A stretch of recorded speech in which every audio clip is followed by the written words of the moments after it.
Assalamualaikum warahmatullahi wabarakatuh. Suku Kalang, atau yang dalam bahasa Indonesia Kalang berarti batas. Suku ini hidup nomaden dari satu hutan ke hutan yang lain. Diperkirakan suku ini sudah ada sebelum agama Hindu-Buddha masuk ke Nusantara.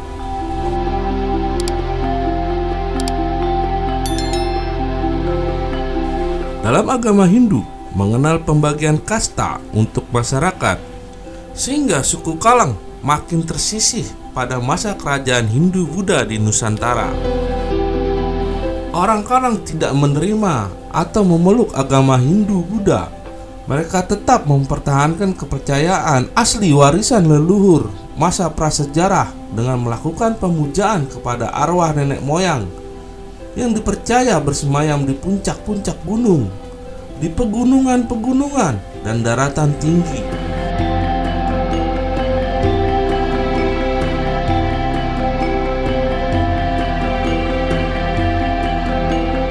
Hidup mereka tetap mengasingkan diri di dalam hutan yang ada pada saat itu tentu masih sangat lebat. Pada masa itu, suku Kalang menyingkir ke pinggir dan tengah hutan, tujuannya untuk mempertahankan eksistensi kebudayaannya. Suku minoritas dari suku Jawa ini konon pada masa kerajaan Nusantara disebut sebagai suku pembangun candi karena kekuatan fisiknya di atas rata-rata manusia normal. Terdapat asumsi bahwa keahlian pertukangan uang Kalang sudah dimiliki oleh masyarakat Kalang sejak zaman prasejarah.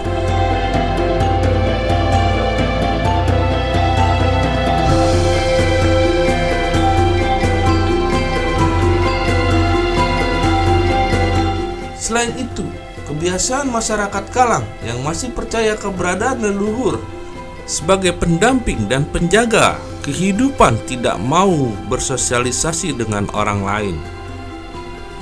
Kekuatan gaib yang dimiliki suku Kalang sungguh luar biasa. Mereka bisa menembus dimensi kekuatan gaib manapun. Konon, uang Kalang sempat dipakai kerajaan Majapahit untuk membuka tabir kekuatan gaib kerajaan Nansarunai, sehingga Majapahit dapat menaklukkan pasukan kerajaan tersebut.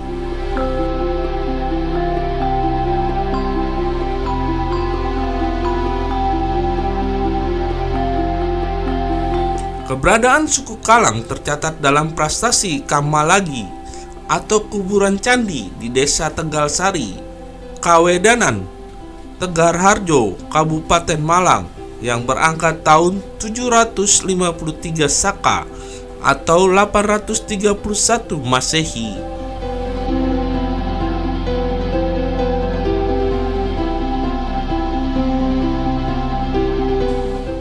Kuat dugaan masyarakat Kalang merupakan masyarakat Jawa Purba yang telah ada sejak zaman prasejarah. Mereka selalu tinggal di hutan-hutan dan hanya sedikit yang keluar untuk bergabung dengan masyarakat Jawa Purba lainnya.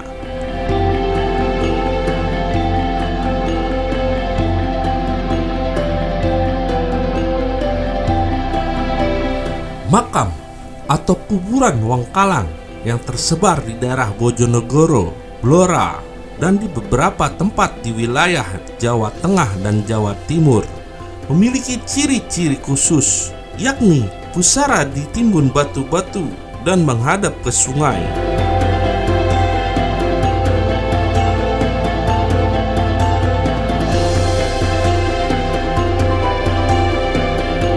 Dan biasanya dibarengi dengan bekal kubur berupa benda-benda yang berharga semasa hidup yang bersangkutan seperti manik-manik, gelang, anting, senjata, dan lain-lainnya.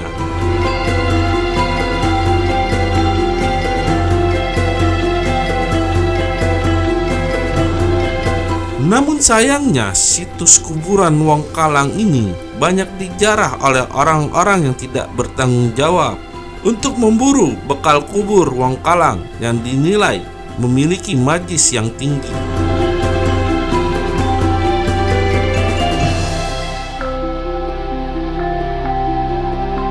Pada masa kerajaan Mataram Islam, Sultan Agung mengumpulkan Wong Kalang dari penjuru hutan di Pulau Jawa dan ditempatkan di suatu tempat dengan dipagari bambu.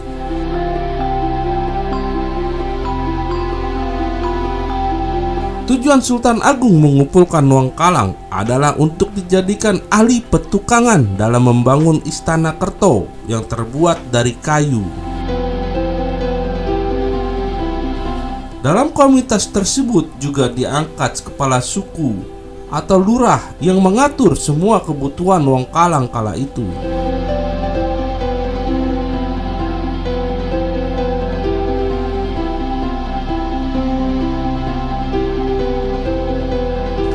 Seiring perkembangan zaman, suku Kalang atau Wong Kalang saat ini sudah banyak berbaur dengan masyarakat.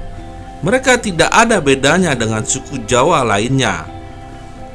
Karena tuntutan zaman, mereka banyak yang menikahi orang-orang di luar dari suku Kalang.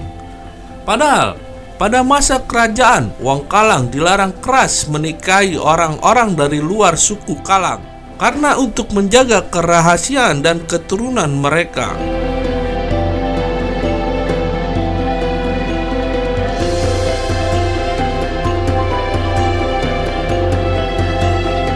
Secara fisik, suku Kalang juga disebut-sebut berbeda dengan manusia normal kebanyakan. Konon suku Kalang memiliki ekor.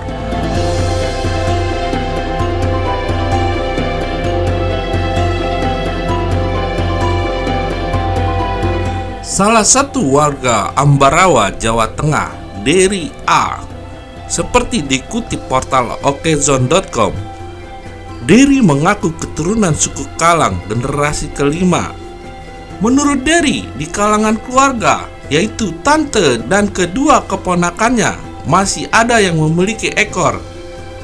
Tapi bukan ekor seperti binatang, melainkan seperti tonjolan yang di bawah tulang ekor, yang ukurannya 1-2 cm, dan tidak semua keluarganya mempunyai kelainan genetis itu.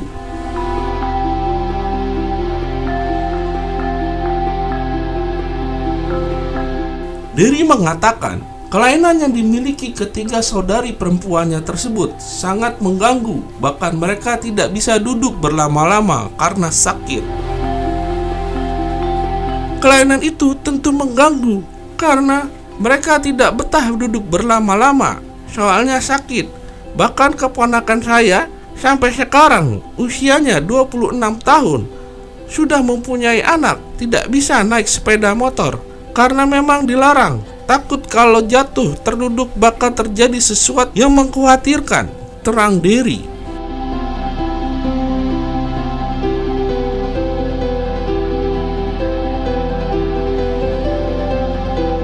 Nah, bagaimana menurut pendapat sedulur semua? Apakah suku Kalang memang memiliki ekor seperti yang diceritakan oleh Dery, atau hanyalah mitos belaka? Jika sedulur semua mempunyai pendapat lain, silakan tulis di kolom komentar. Wassalamualaikum warahmatullahi wabarakatuh.